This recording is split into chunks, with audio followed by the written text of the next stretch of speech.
Overseer's Log 18, A Raven from the Ashes. Hello, Vault Dwellers and Wastelanders. My name is Kyle, and I will be your overseer for today's companion episode to our Fallout TTRPG series. And as many of you know, this has turned into a little bit of a rant and ramble hub where I give you updates on everything that's been going on, especially as we move into the new office here. As you can see, today I'm tweaking new camera stuff, new lighting, all the rest. Hopefully it looks good. And you might be able to see that I've got some of our codes that pop up on the screen here. So, if you want to get yourself a copy of the Fallout TTRPG, there's a code, B-Tales. And also this one for the Bethesda Gear Shop. B-Tales 38 is the code of this week, and 39 will be next.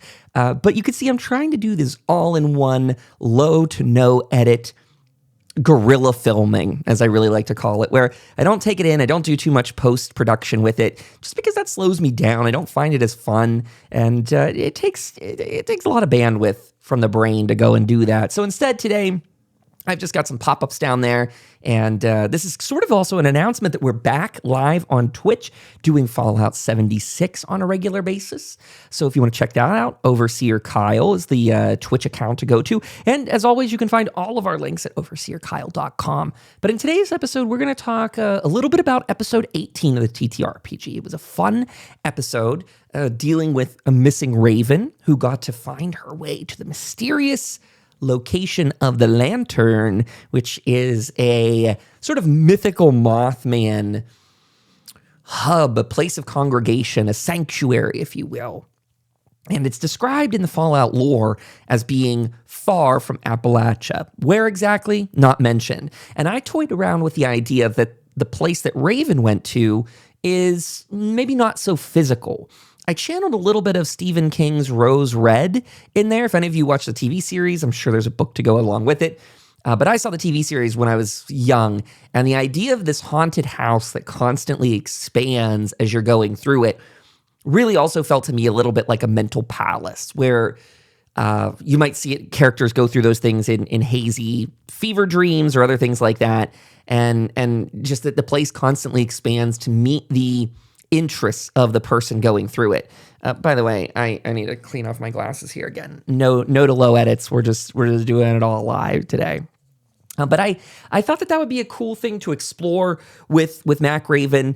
The week before, Sam had obviously gone missing, and he was found in the basement of that building. That was due to us not having Sky at the table at the time. With his new job, he missed a bit of that session. And when he came back to the table that night, I was like, well, how do we work him back in? And I just, it was very easy to have him there in that space. It just worked out very perfectly. And I was very happy with that night. That was episode 17. And so with episode 18, I had talked to Mac Raven off air about what her character might be doing. At the end of episode 17, her and I also DM'd while the show was still going. She, at the time, thought that she was going to go with the Mothman. I'd asked her, do you go willingly or do you put up a fight? And she said, I go willingly. But in the week between, we kind of reevaluated that scene, and we had the luxury to do so. And so instead, she actually refuted the Mothman, or rebutted his attempts to take her. She fled backwards and wound up inside a refrigerator. And her in this state of asphyxiation and losing consciousness, that's what sort of sent her mind out to Lantern. Also, she had prayed to the Mothman previously as well, so it just felt very natural. One thing I got to work in there, which I warn you, it might be a little bit of a foreshadowing / future spoiler. I don't know. You already can figure this out in Fallout 76. This is already documented lore in 76. So many of you may already know this. But Brother Charles, in his physical form, Charles the Wise, is one of those people that's too far gone. He has had too much interfacing with the Mothman dust, etc. Now he is hard to understand. He is sort of gone beyond the veil, and a part of him sort of stays there, it seems. So I thought that was a fun way to give Charles a voice that he may not otherwise be able to articulate in the future. That while he's in what are we calling it? The ethereal plane of the Lantern, at least, he is not withered. He is not losing his faculties. He is not unable to speak coherently. Instead, that is sort of his safe space where he can be understood. He can be coherent. I thought that was just really interesting little interplay. And I didn't have that planned out in advance of that night. Again, all winging it by the seat of our pants. And that's what I like about the TTRPG, right? I like the fact that this is all spontaneous improv. It's just all of us having fun at the table. I do a little bit of research here and there offline before we do sessions. I would say I do my research on a more like every other month basis or month-to-month basis. I go and I look into things based on where I know my characters, my players are going. But I don't sit around a lot like every session and go, oh, I got to read all of this really fast. That's just not how my brain works. And I think I've mentioned in probably the past episode that if I were to try to mush all that into my brain all at once, I think it's just going to lead to things falling out the other ear. That I'm going to forget stuff, that I'm going to overlook things. And doing it this way seems to be working well. I'm having a great time. I will leave a constant caveat and a perpetual apology to any lore that I wind up bending the corners of, sort of folding it in on itself just a little bit. It's never done with malice, and it's certainly not done out of disrespect to the lore. I don't think we have any lore purists that would be in the community, and I don't think that if there was a hardcore snobbish lore purist, I don't think they would like this stuff, and I don't think the community would probably like them as well. We always try and stay as honest to the lore as possible. But the day that someone comes, knocking on the door like, you're screwing up my Fallout, that's when we all have to take a deep breath and recognize, this is just a game. It's all just for fun. I was asked a really good question. I think it was by Mr. Wild Wasteland over on our other show, Vault Broadcast. I think he asked this off air, so sadly it didn't get into the episode. But he asked a really good question about, what was it? How, Kyle, do you work with or work around any lore that Bethesda might change in the future? And it's a similar question I like to ask a lot of my other TTRPG guests on that show. My answer to him, you've probably already figured it out, is it wouldn't affect me in any serious way. I already, for our TTRPG, incorporate what Bethesda adds. That is to say, if they add something new, I'm going to work it in or work around it. Now, there is talk that Bethesda might even put in some Ohio-based updates in the near future. There's a good chance that might start to overlap some of the map that I filled out on the side. C'est la vie. The worst case is that to my players, we might do a little swap-a-roo, a little moving on the map of some towns or locations. Again, it doesn't really matter, right? As long as everyone's having fun. Where I place a little map marker is just throwing a dart at the wall. I'm just looking for a little spot here and there. By the way, I'm going to try and close this door quickly just in case there is a bit of an echo. So pause. Okay, unpause. I can do that. I can get up. I can close the door. I don't know if that makes echoes any better or worse, but I realize I have this. This room is getting decently well sound treated at this stage. I've just filled in enough stuff. Also, look at this. I should be able to swap over. Actually, I don't know if it'll do it. Oh, look at that. I got this cam. Hello. Just flipping over here for a second so you can kind of see I got a bookshelf set up and some vault-tec stuff. Now, there's supposed to be another bookshelf here. But unfortunately, it came with a missing piece. So it is not built because it's sitting in the other room. And I guess I have to talk to either Amazon or directly to the manufacturer of it. But basically, they sent me two of the same side. You got to have different sides for the bookshelf, and they're two of the same piece, and it shouldn't be. And yeah, I thought at first I was just being lazy that I didn't build it. And then yesterday I tried to, and I got to the last. Sadly, it wasn't the first part of the bookshelf. Oh, no. Of course, it's not the very beginning of the project where you have the missing piece. It was I got the bottom half of it done, start on the top half and go, oh, that's not here. Shoot. Then I thought, of course, for a while that I was just crazy and like, I probably put piece number 4 around. And I found out that, no, it's actually duplicated and wrong. No big deal. First world problem for sure. But it is a little bit of my streaming setup that I wish to have completed and I didn't get around to it. We were talking Fallout, though, the actual game. We're talking about what happens if Bethesda adds something that might interject or interfere with my future development of the TTRPG space. And my answer to that is I will always, again, do my best to incorporate whatever they add in. We already got to incorporate a tiny bit of fishing the other day, so that was fun. And now that I've fished a bit in Fallout 76, I feel even more confident about what we do with that in the future. And if they decide to expand the fishing lore in the game, because we got a little bit of like weirdness and a little bit of what would you say? A little bit of psychic energy, a little bit of mind control going around with the fishing in 76 that we'll try and incorporate any of that too. I always say this is just a sandbox for my friends to fool around and see what we like to do most of all. What else can we say about that episode? So for episode 18, we saw that Ted, Marlene, and Ruben are considering leaving, or they actually are leaving. They're packing up. And they're about to leave the Groves family cabins. And that, I think I can say this above board, there was a small part of my brain that had questioned their motivations. I'm realizing I'm not going to, I'm backtracking right now. I was going to tell you even more, but just in case, I'm going to keep a little bit of it on the DL. I guess I can just keep it as simple as this. I didn't know if these were going to be like good guys, bad guys, etc. Like they're settlers, but are they actually raiders in disguise? You know, there's all kinds of questions like that.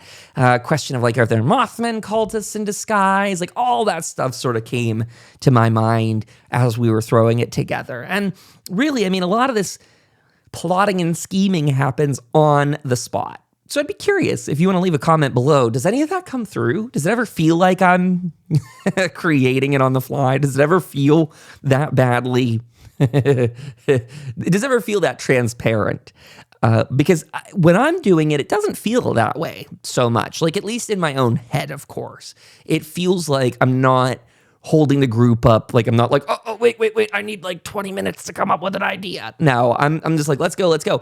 And when we do take our AFK break, our 10-minute AFK break every night when we do the show, I use that time to come up with different ideas for it. Like I use that. I often I'm going and getting a new cup of coffee, and I come back to the computer with some new ideas put together, new thoughts, because obviously, you know, here, this is maybe not obvious. I think an important element to being a game master is understanding the energy level your players are bringing to the table that night. We, of course, are playing a game that people are getting into after work, in the evening. Some people will be tired some nights. Some people will be animated some nights.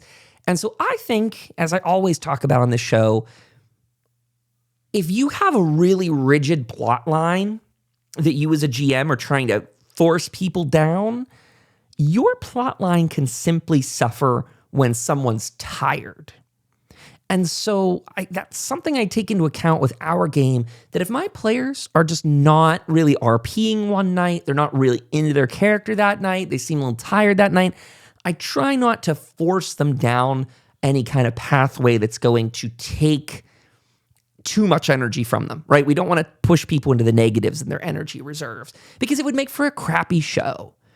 Instead, I try to curtail the storyline. Maybe curtail is a bad word because it sounds like I'm limiting it in a harsh way. Maybe I just, try and turn up and down the dial of complexity for things based on how invested people are at that time. And this is just life. I mean, again, this is not even it is a reflection of my players, but it's a reflection of all people, right? Any table, you're going to have this. You're going to have some nights that people, again, are super amped. So-and-so just chugged a gallon of Mountain Dew right before the game. And then other nights, you're going to have people that they're just tired. There's a lot going on in the world right now. I've been talking a lot of politics over on TikTok recently, and for good reason. It's a very scary time in society as our federal government is arresting legal U.S. citizens on top of many other innocent people being arrested from their work sites. And so we don't live in a world where Fallout is first, right? Fallout is third, fourth, fifth, whatever on people's list. And I'm just kind of blessed and privileged that my friends want to come to the table every Sunday and play this game. Now, as a heads up, we're not playing this Sunday. So as of the 20th, there will not be a new episode. And that's because Sky I think he's got some stuff going on. He's a little busy, so we'll be back the following, which should be about the 27th, 28th. Kyle can't do math. Is that whatever? 27th. Okay. Yeah. Okay, cool. I just want to make sure all my dates were in line. I didn't have a calendar in front of me. Yeah. So we'll be back the 27th, and we'll be doing that over on Twitch.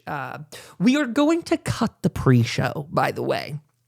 I talked with this to our comrades, and I think the pre-show before the TTRPG is something that I'm not able to fulfill to the degree I want. What do I mean?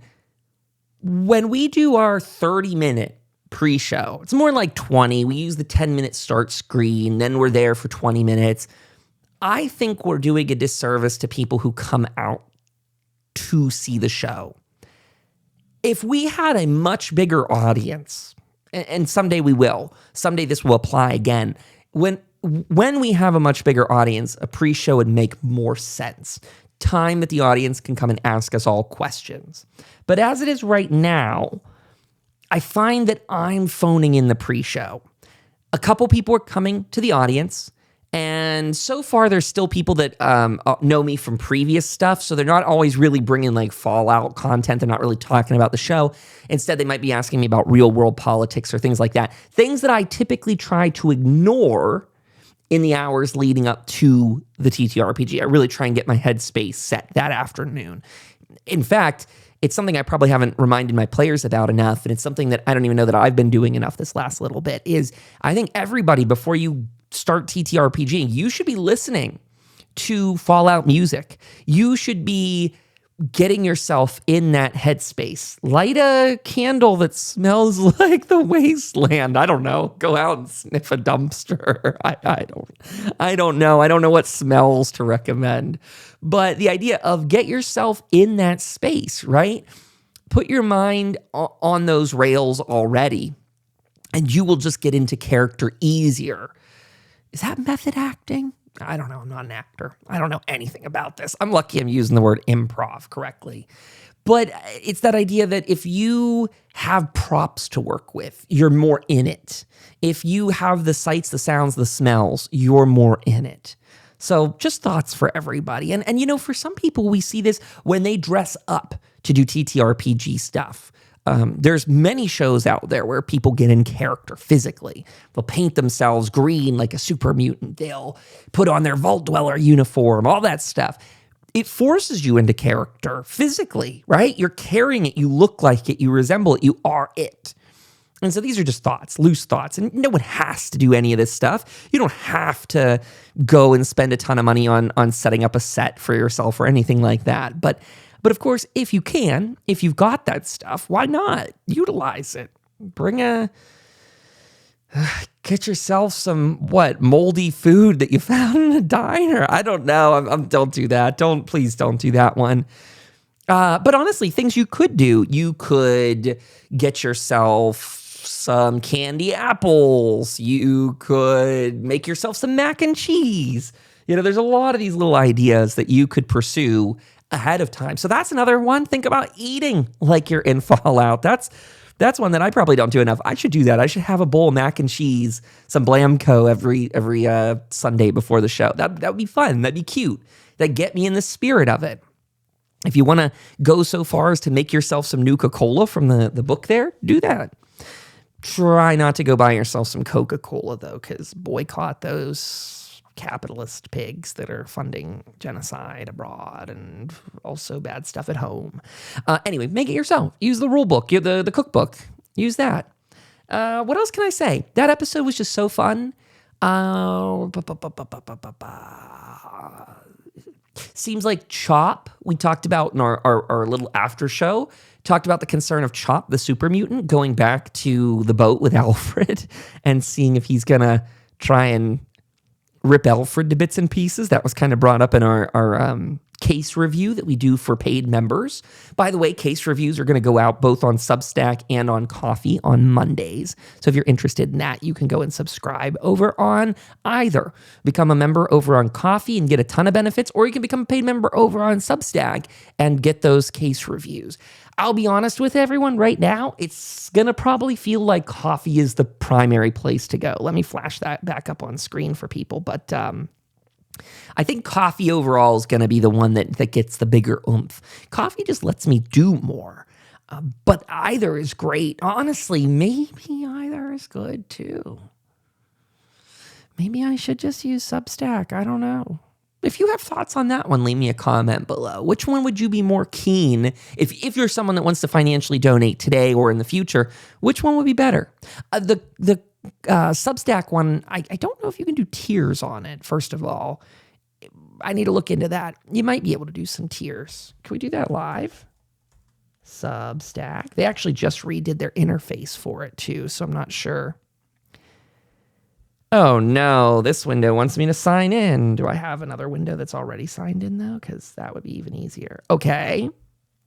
I do. I need to find the settings and there is basics, payments maybe? Monthly plan. Aha.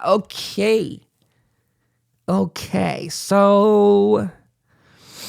So the little interesting thing on Coffee is that there's only a singular plan. There's not tiers that they let you do.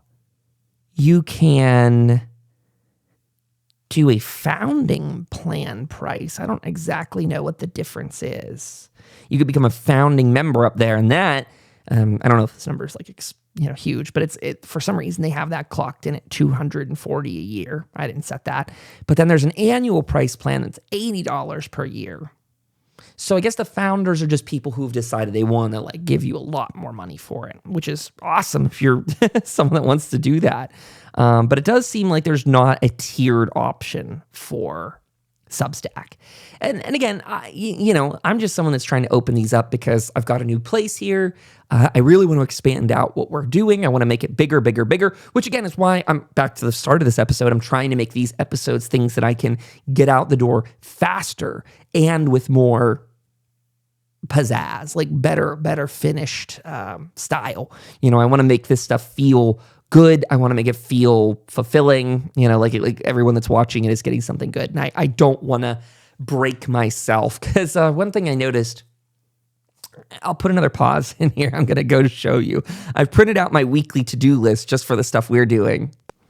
Okay, I just printed this out yesterday in the rough draft form, so don't judge them too harshly. I need to get it working better. But this is my weekly content schedule from Monday. We got here's Tuesday's list on to Wednesday, on to Thursday, into Friday, into Saturday, into Sunday. Maybe I'm working myself to the bone or something, but I honestly want to make this a full-time thing. I really want to put my heart and soul into this because, as many of you know, Fallout is just, it's a franchise I've fallen in love with. It's got an amazing community around it. I am so thankful. Even recently, we've just joined in a Mr. Wild Wastelands community over there in the Wild Wastelanders market on Facebook. And I don't know, it's just absolutely lovely. The people in that group are fantastic. Like I said, I've been getting really nice feedback over on TikTok. And I think the heart and soul of this community is just in the right place, especially in a time when it's more important than ever to know who your allies are in a world where, again, things are just getting physically brutal. This is 1930s Germany, folks. This is not Candyland. This is not Happy Fun Time, Rainbow Smiley Place. I would love to just say, it's Fallout all day, every day, all the time. We don't have to worry about anything else. Grocery prices are cheap. No one's being abducted. Everyone's safe. Everyone's treated fantastically in society. And the Gestapo is not coming for us. But of course, all of what I just said is not happening. That is the literal opposite of what's happening. And so I've got this to keep my brain in check, this list. I am building things out so that I can hopefully become sustainable and keep this office roof over my head. What are we doing today? Today's Friday. What are my goals? Am I doing them? Am I keeping up with them? Today, Friday, record an Overseer's log, post and schedule it to YouTube for Saturday, and put it up on Substack. Okay, well, I'm doing a part of it now.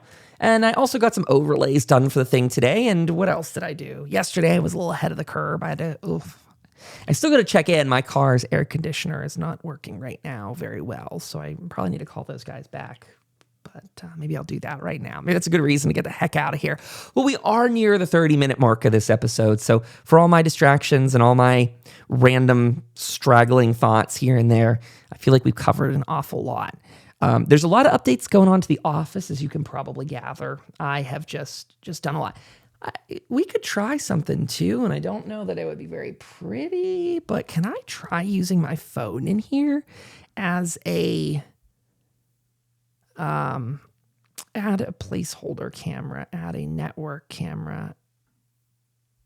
Oh no, that's not a network camera, something else. There is a way, all sources. Aha, iPhone camera. Well, let's try this one. Oh. How do I accept it? Okay, now I just put it into the scene with us. Oh, look at that. Look, I can give you a little bit of a tour. There's a bright light on the floor. You know what that's doing? That's my backlight. And now I'm trying to ungoop the camera lens for you. My case is making it get all the white shiny in the exterior. This case just has I probably need to take it off and scrub it. I don't know. I already tried that and it didn't work super well. But you can kind of get this like little tour of the office space. Let me back up a little bit so you can see where I'm looking. When I'm talking to you, that's you. That's you, your Vault Boy. Look, you're our Vault Boy, everyone. That's not his permanent spot, but that's you can see how I'm doing the sound dampening. When I'm gaming in this room, this is going to be a long-term issue for Twitch. When I'm gaming in this room, I need to kind of leave that door open because the thermostat is out there in the kind of messy outer area. It's between those curtains. And that's the pretty area I got together over there. There's the half-baked bookshelf. You see him over there? In front of that red chair? That's half-baked bookshelf. You can see the other boards laying on the floor. You can see the drill. You can see the desperation laying next to it. That's the other camera I think I switched to already for you in this episode. And there's a sleeping Louie somewhere under here. I think maybe you can you see? No? There he is. There he is. You see him? By the way, these are my desks that I got at a good cost, a good price at the local auction. Oh, the camera's getting whoopie doopie. I don't know why. Why? But anyway, these are the desks. These are computer lab desks. I absolutely remember going to a college that had these exact same desks, and they're really nice because you got these like corner pockets. Sorry, this is messy. These are all my cables that I'm still figuring out and still moving around on a daily basis. But you can see they've got these little corner pocket areas that you can put cables down into. I've got one over here as well. Oh, look at that. There's the zine. There's the rough print of the zine on the world's cheapest paper, by the way. Didn't know you could buy paper this cheap, literally. Look, you can just see it bleed through from the other side.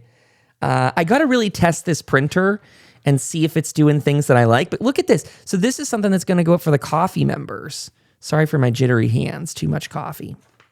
But this is what people over on Coffee are going to get. A digital copy of this, a PDF of it, if you are, I believe, the $15 a month. And the $35 a month tier is going to get a physical copy sent out on much better paper than this. I promise you. I've already got the other paper. I'm going to use a weathered look paper to get this done. But you can see I've got some little, what do you call them, crossword puzzles in there, little cute things here and there. I want this to be something that people can have for themselves and show off, little piece that they can put into their own set if they have it. But you can just see this is, again, very much a test. One thing I don't think I'm going to be able to accomplish very easily is, let me get the interior page out. You see that bleed? If anyone here is an expert on printing, because I used to do this when I was back in college 10 years ago, the white edge. Now, I could cut that off with a paper slicer if I really wanted to. Most of this is not going to matter because most of this will print out on, again, colored paper. This guy, I might have to take out the color on this, make it so it's just a white hued background. So it, within the actual processor itself right now, this has color. This is a cream color that's in Vault Boy and stuff. But if I could remove that and make it all transparent, then you really wouldn't notice too much except for the blue where his shoulder's cut off, or his elbow, I should say, is cut off. I know body parts, his elbow and his foot, but that's, I don't know. I got myself a deal the other day on the Epson ET 8500, and that is, 8550. That's the model. And it's really nice, but you can see it does have a little bit of that when you're duplexing, when you're doing multiple print pages. So let me go ahead and pause this camera. Whoop. Don't even know what happens there. Okay. I should just disconnect it. Whoop. Ba-doop, ba-doop, ba-doop. Okay, let's get me back in here. How do we do that? 1 second, folks. 1 second. He's figuring it out. He'll get it. Whoop. Okay, he did. He got it. He did it. So anyway, got to go on a little office tour. I hope that looks nice. I don't know. I don't do that. But that could be cute for everybody. I hope that works out. I hope that was a nice little tour of some things. Give you an idea of what's going on around here. Here's our older print of it too. Black and white. Put this together before I forget about it. But I think that's going to do it for today, right? Nice little not Vault, I'm losing my mind. Nice little Overseer's log. We do have Vault broadcast stuff done. I want to let people know there was an episode recorded just the other day with 2Cam Cosplays. Awesome guy, cool cosplayer, part of the Wild Wastelanders group as well. Friends with Marty, part of Marty's Nuka World group. He's one of the fellow members. We got to get the rest of that team on here because they're just all super, super cool. But it's turning out that we've got, 3 members of the family already in the Vault Broadcast podcast so far. And we've got, I'm excited for tonight's Vendor Hunt 76. I'm really excited to talk to him because I already did a quick call with him on Instagram to get an idea of what they're doing. And I'm really excited. They host scavenger hunts within camps within Fallout 76 on a daily basis at that. This is over on Xbox for you fellow Xbox 76ers. I love this idea. I think it's super cool. Plus, the guy likes all my political stuff that I post, and that's always a good sign. That's a good sign. That's a very good sign. We've got a lot of people reaching out from the Fallout family saying, keep doing that stuff, keep posting that stuff, keep fighting for human rights. So I like that. I like when you get a good barometer check on people based on how they interact with that stuff. And I just am very excited. He was so fun to talk to on the phone the other day. Very business-minded guy. I always respect. What I mean by business-minded is he's that sort of person that is connecting dots all over the place. I went to college to do PR, be a publicist. And I worked in publicity for a while. But I admit, that to me is more scientific and academic in a way than I'm good at it naturally. This guy's good at it naturally. He is... he's like, oh, you want a sponsorship on this thing? I'll reach out to them for you. I'll do it. I do sponsorships already in my camp. But he's found a way to get IRL brick and mortar pizza places to do advertising within his camp in Fallout 76. And I think that's so cool and so smart and so, just like I say, business savvy in a day when we're all trying to figure out how to, feed ourselves. I think that's just awesome and phenomenal. So this is one of our longest episodes. I'm at 33 minutes. I'm going to cut it short here, everybody. I could ramble longer, but I have that interview tonight in a couple hours. So I'm going to get out of here and maybe get into Fallout 76 myself. If you want to come check me out, the best place to do it would be come over to twitch.tv/Overseer Kyle. We might get a good 4 hours of gaming in today, something like that, at most. And then if I need to adjust my name in there, it'll be Overseer Kyle soon enough. So you can go find me on that in game if you want to add me. It sounds like after talking with 2Cam Cosplays that we may try and do our own little meetups and events. I would love to set a night each week, maybe Friday nights, could it be Saturday nights? I think it'd be Saturday nights. Friday or Saturday nights, let's say, where we do big meetups in 76. Maybe it's also something where we have it set for Friday nights, but we have a fallback rain check night just in case people get busy. We could do, schedule it for Fridays, but have a fallback on Saturday if need be. But it'd be just really fun to meet up with other players. Maybe we could organize some little scavenger hunts here and there. We could go kill some big bads, whatever it is, whatever people want to do, whatever you want to get involved with. I think it'd be very, very fun to do it together. Community's key. You're not alone in these times. There are people out there doing good things, spreading good education, spreading good safety tips, and all the rest. So support those people. If you're someone that can and you want to subscribe and help us out financially, again, you can go over to the coffee page, ko-fi.com/overseer Kyle. But please never feel like you have to and don't feel like you're going to put yourself in a precarious financial situation to do it. But again, anyone who helps out, it does genuinely help out. And if you maybe want to do your donation by using our code, that helps. Using this code at checkout can be as good or better than doing like a $5 donation on Twitch or something. In fact, I would argue the money that I get out of people using this code is a lot better than a direct donation. Do whatever you want. I'm not telling you how to spend your money, but I'm just saying you could get yourself some cool Fallout swag and still be doing like a $20 dono to us. Like I think if you go and buy a Pip-Boy, let's say you've not gotten your Fallout Pip-Boy yet, you could go and get that, use this discount code, save yourself 20%, and then I get a 10% kickback off of that. So absolutely phenomenal. And again, I'll throw it out one more time just in case you need it, but you can also get yourself the copy of the Modifius Fallout TTRPG using the code BTails down there up on their website. But that's going to do it for this week. Everyone, you stay super safe out there in the Wasteland. We know it's a crazy, scary place, but take care of one another. If you see any other Wastelanders out there, any Vault Dwellers walking around, they need your help, extend a helping hand. But do be careful for all those raiders and the Enclave, which is up to no good. Catch you next week. No, 2 weeks from now. Bye-bye.